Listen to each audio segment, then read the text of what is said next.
Hey guys, welcome back to my Let's Play. Ranqeust here, bringing you episode number 4 of Building and Beyond. In our last episode, we saw quite a bit of excitement. We went caving in our abandoned mine shaft, battled a horde of zombies to tackle our first spawner, and found our first diamonds. Now you're probably wondering, why am I sitting here in a large dark room? Well, I'm actually in my creative world. And right on the other side of this green wall is our plan for this Let's Play. I told you this is going to be a building episode, and what I wanted to do is share with you my plans. So without further ado, let's take a look.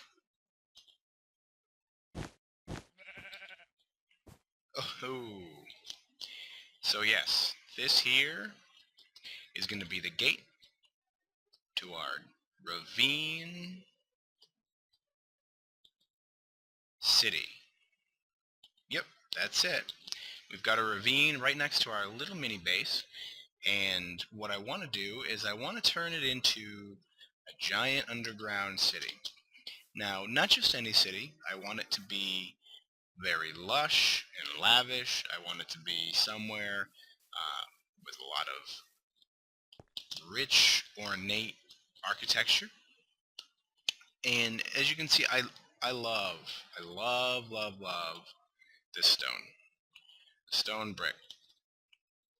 You know, you can do so many things, and I mean, as far as our architecture today, this in a lot of the more larger, older, picturesque cities, you'll find big stone brick like this. There are a couple things that I don't necessarily know if it's going to stay. This lapis here for a pillar, it's a nice accent. It definitely breaks up. There's going to be an accent there, whether it's lapis or maybe even, let's take a look, maybe blocks of redstone. That's a possibility. This here, this little fountain is not necessarily set in stone, but one of my favorite features here is definitely the stone or the giant wooden door. Now, we can't actually use it. It's bolted shut at the moment. I haven't figured out exactly how I want to enter it. Maybe having a side builder's door, but I think just having a big, large door like that just gives such a massive and great feel. And then what we got here on the sides is we've got some windows that peer into what's going to be a large foyer. And as you can see, I've added, these windows are going to give the illusion of being double pane, and I've also snuck in some glowstone on the side for some lighting. So when you come back as nighttime falls, you get such a nice accent of the key features. I do want to implement some more lighting along the sides. I want to make sure that this entire area gets lit up and it has a very good look to it. And this is just one floor, so I haven't figured out the details yet, but I am going to add a finishing piece right at the top here, and it's going to have a roof on top of it as well. So what the plan for this is I'm going to have a large foyer, and then this foyer here is going to have spirals into different portions of the multiple ravines that we saw in our caving episode. So the first ravine that we have out in the open is going to be covered, but that will be our main possibly commerce section, because I know, for a village that is, or say an underground, let's just say dwarven city, which this may not necessarily be dwarven, but there will be some references from there. But we'll just say a dwarven city generally tries to stay as close to, or as far away from the surface as possible. With that being said, if they're going to trade with the outside world, they're going to need shops and things like that close to the surface, so people other than dwarves can come in and barter and trade with them. So I think what the plan is for that first ravine section that's out in the open, is I'm gonna put a lot of the shops, maybe some of the farms there. It's gonna be ornate just like this, plenty of stairs and stone and different looks. And then as we get further inside the build, if we remember, inside the abandoned mine shaft, there was sections where the mine shaft was crossing the ravine, and there were very large multiple crossing ravines intersecting each other. And that's where I actually want to put some of the main heavy workshops. So some like your anvils, your forges, so a lot of the housing for these underground peoples. So again, so the premise of it is I want to have districts, and districts in this city will dictate, the looks, the feels, the colors, and it'll allow us to break down this build into smaller pieces, and essentially give us smaller projects that we can work on at different times, to make sure that we keep moving along. Now, some of the features that you see, we are going to need to do a little bit of work before we get to those points. So, we've got some glowstone here. Possibly I'm going to be using a lot of redstone. Hopefully I can use redstone. I'm not usually a redstone builder, but for this Let's Play, I'm going to leave as many different areas that redstone could possibly be used. So as I learn some of the newer redstone contraptions that you can build, we'll be implementing those together. But yeah, so things like the glowstone, those are going to need to be farmed in the Nether. I'm going to want to use possibly some of this block right here, quartz. Get some marble sections for some of the rich nobility. I think the quartz has such a great look to it, and the nice thing is that they implemented 4 different items with quartz right off the bat, which is definitely really nice of Mojang, because usually they like to give you a block, and then you wish and pray that they'll add more. But right off the bat, they give us some nice different accenting quartz.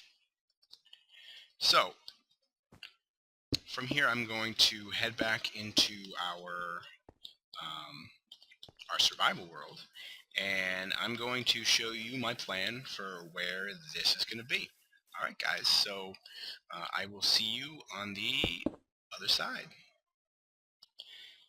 Alright guys, we're back. We're back in our survival world. We're actually on top of our little tree farm, and this is the view that I want to show you guys.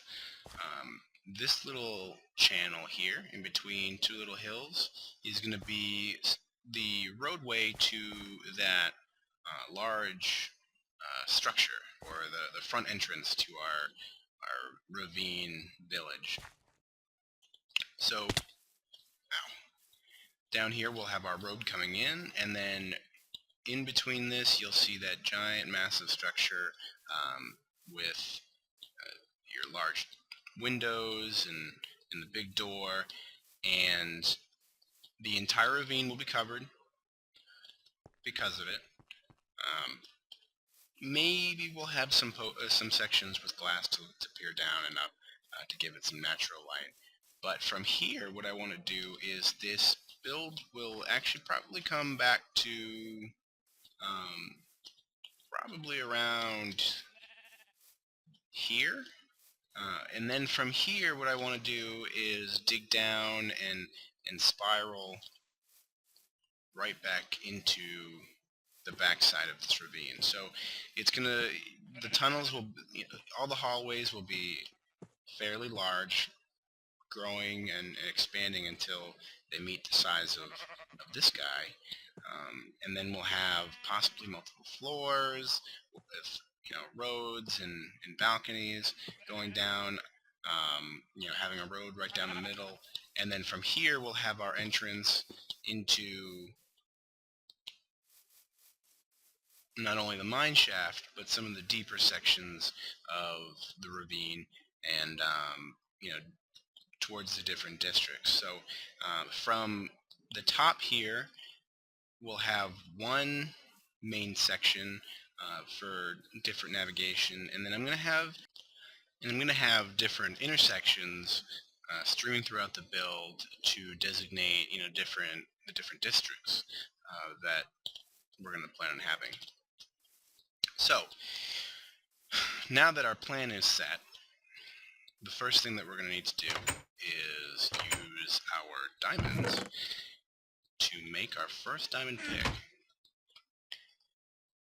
And the reason for this is we are going to need to head into the Nether, and we're going to want to enchant things. So with the pick, we are going to need to mine up some obsidian. And what I'm going to do is I'm going to make a cut here. I'm going to head down into the bottom of our ravine area, and we will start mining and planning from there. Alright, I'll be right back.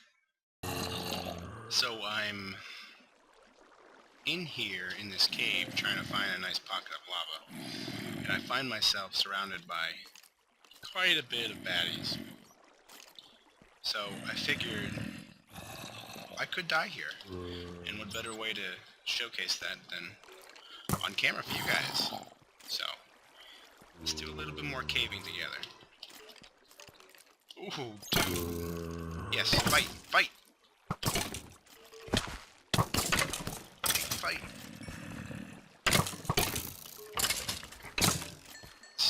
Alright. Speed!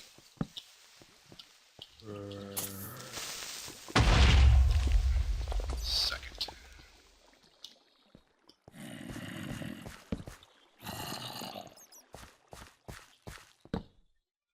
I see you, creeper.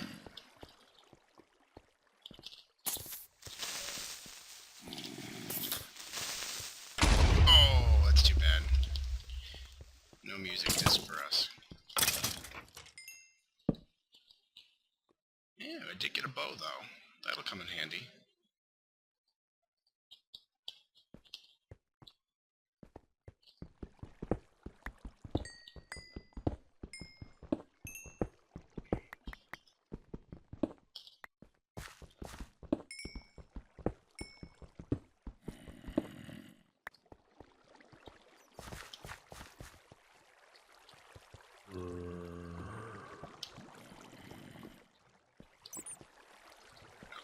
It looks like the coast is clear.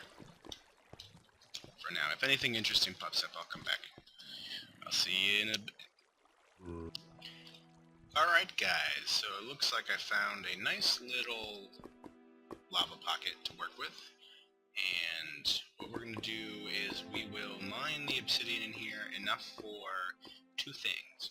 One, an enchanting table, and two, the nether portal. So, the enchanting table is going to take 4 obsidian, and the nether portal will take 10 as a minimum. And you can just sit there and mine obsidian, but what you want to do is you want to make sure you have a water bucket when you do this, just so that you don't lose any of the obsidian you're mining. The one thing is, even with a diamond pick, obsidian just takes forever to mine, as you can see.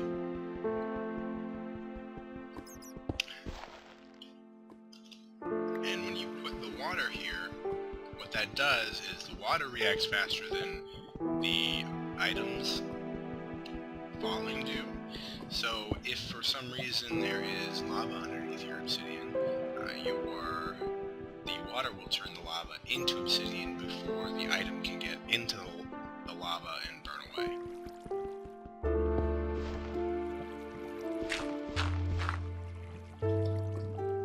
So this may have actually been a shallow pool, but let's see if we can get an example of it.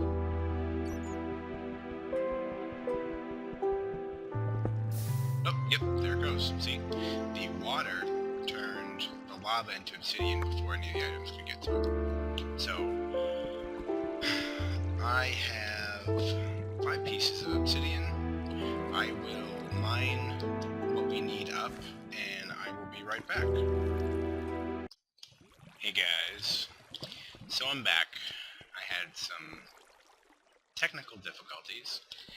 I mined up the obsidian that I said I was going to grab. I got a couple more pieces extra. And I found some more diamonds and some random other things. Now I thought I was recording. I could have sworn I was, but apparently Fraps decided otherwise. So all that footage is non-existent, which is alright. It wasn't too much other than finding some diamonds, so. What I am going to do is I'm going to recut the recording, and I will meet you on the top side so we can make our enchanting table and create our portal for the next time. Alright, I'll be right back.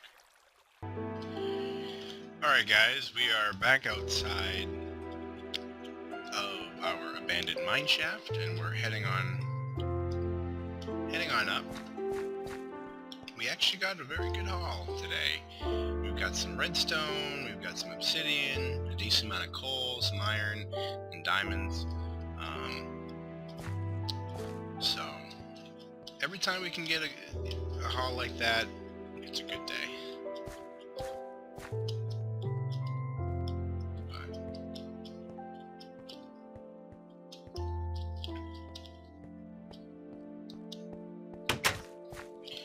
Okay, so let's get started on our enchanting table. So an enchanting table takes 4 obsidian, placed like so, 2 diamonds, and it takes 1 book. There's your enchanting table. And the great thing about the enchanting table is you don't ever have to worry about it blowing up because of a creeper. It is... Ooh. We've got a visitor. Go away, baby! Ow! Ow. As I was saying, you don't have to worry about enchanting tables blowing up because the obsidian in them makes them very blast resistant. So we can throw our enchanting table down. I'm going to actually try to put it up out of the way for now. And then with just an enchanting table, we can put any one number of our tools in here. But as you can see on the right hand side, that number shows you how many levels you can put in to your enchantment. And the higher the level, the greater probability of a better enchant. And I say greater probability because there are many times where you throw a level 30, which is the highest enchantment, onto an item, and you can get screwed. For example, you get all excited, you have a diamond sword, you want some smite, some looting, and you throw a 30 enchant and you get Bane of Arthropods. So, yes, so at the moment, I believe with just the enchanting table, we can have what looks like a maximum of 8 enchants, but we want a little bit more than that. So what we're going to need is to build some bookshelves, which is why we need all those books. And what the bookshelves do is they essentially feed the enchanting table with extra power. So in order to build a bookshelf, what you do is you put 3 rows or 3 books in a line, and then you surround that in wood, and you get your bookshelves. So we actually we don't have inventory, so let's fix that real quick. Throw up our cobblestone, gravel, those in there, and this chest is, these chests aren't very organized. I will fix that off screen, don't you worry guys. But for now, let's get back to crafting those bookshelves. So we're actually fairly close to how many we need. I believe we need 15 bookshelves for a total of a level 30 enchant. I may be wrong, but wow, I can't craft today. There we go. So we have 13. Very great. Let's put that down, and there is a certain configuration that you have to put it in order for it to affect.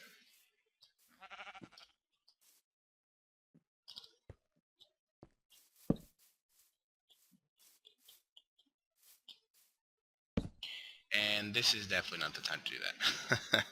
I will be right back when it's less scary out. Alright, let's try this again. Come on, come to me.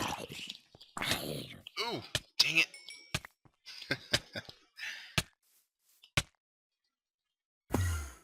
Oh, don't look at him.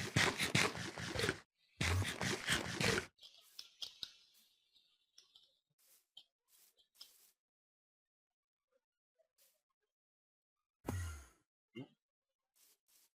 You know what? Let's try it. Before we do that, let's try to get this Enderman. This is probably the safest way to get it. You build yourself 4 up and get them really angry. He's right over there. Is that him? Yep. Oh, that's him. Come on. Come get me.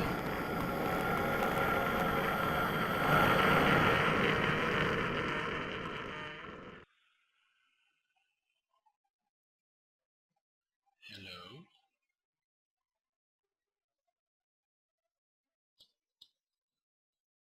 Where are you?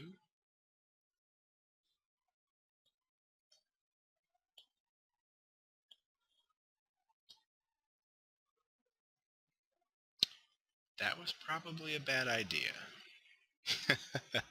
Here I am with 28 levels, and I decided to pick a fight with an Enderman.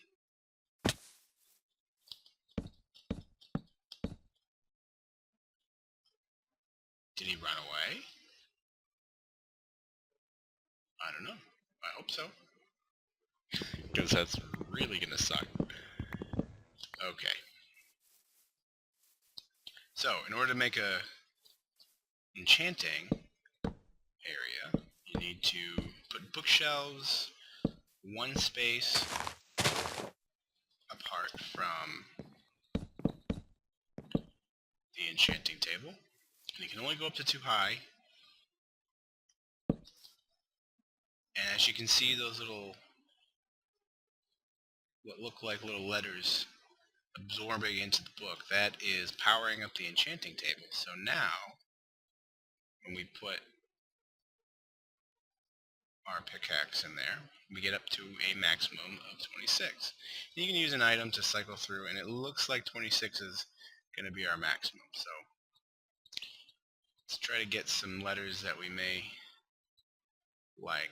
If anyone ever wants to actually know what these says, I believe it's like the intergalactic language that they have in, I think, Star Trek or something like that. But come on, 26. Oh, well, not the greatest enchant, but it'll have to do. And while we're at it, let's just throw a 2 on that. Okay. And before we forget, I do want to throw up one more thing. I want to get it a little bit away from our base, just because it's loud. I want to throw up the portal real quick. And you only need 10. Okay, this looks like a good spot for our portal. So, we will start off by throwing down 4 blocks like this.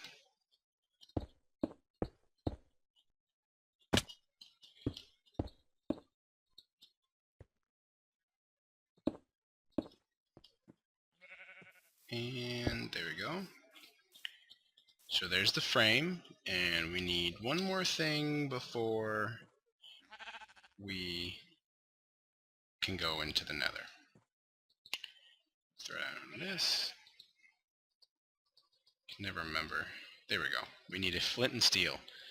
And what this will do is this will activate our portal. Hey, there we go. Portal activated. And we should be good to go.